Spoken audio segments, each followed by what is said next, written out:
गेल्या काही दिवसांपासून सातत्याने महाराष्ट्राचे आमदार श्री धनंजय मुंडे साहेबांना टार्गेट करण्याचं काम पद्धतशीरपणे बीड जिल्ह्यातील काही राजकीय लोक करत असल्याचं दिसून येते।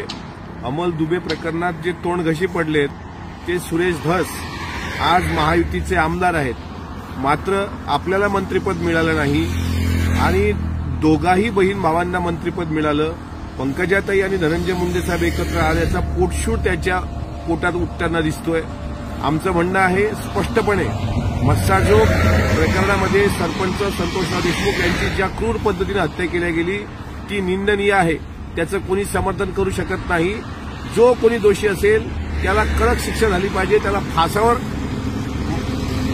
दिलं गेलं पाहिजे, या भूमिकेचं सुरुवातपासून आम्ही स्वागत करतो आहोत आणि तीच भूमिका आदरणीय मुंडे साहेबांनी मांडली। मात्र या माध्यमातून जाणीवपूर्वक त्यांना टार्गेट करून मला मंत्रिमंडळात स्थान भेटलं नाही या आसूयेपोटी सुरेश धस जे राजकारण करतायत ते मला असं वाटतं कुठतरी थांबलं पाहिजे। त्याच्यासारख्या मोठ्या नेत्याला हे शोभत नाही। महायुतीचे ते घटक आहेत आणि याहीपेक्षा एक सामाजिक कार्यकर्ते ज्या कालपासून पुढे आले आहेत, काल खासदार संजय राऊतांना पुढे आणलं गेलंय, म्हणजे सर्व एकत्र येऊन संदीप क्षीरसागरबद्दल बोलण्यासारखं काही वेगळं नाही। जो स्वतःच्या वडिलांना इतक्या मोठ्या पद्धतीने जी व्यक्ती इज्जत देऊ शकते ती बाहेरच्यांबद्दल कशी असू शकते यात काही दुसरं सांगण्याची गरज नाही।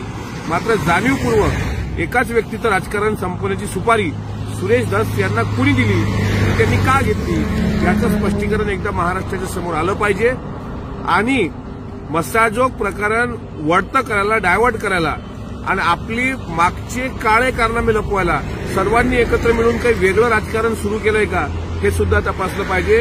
हमाम में सब नंगे होते हैं सुरेश अण्णा, त्यामुळं जे काही तुम्ही करता आहात हे त्या पीडित कुटुंबाला न्याय देण्यापेक्षा तुम्ही तुमचं स्वार्थी राजकारण करतात का हे बीडच्या जनतेला आणि सोबतच महाराष्ट्राला कळून चुकलं।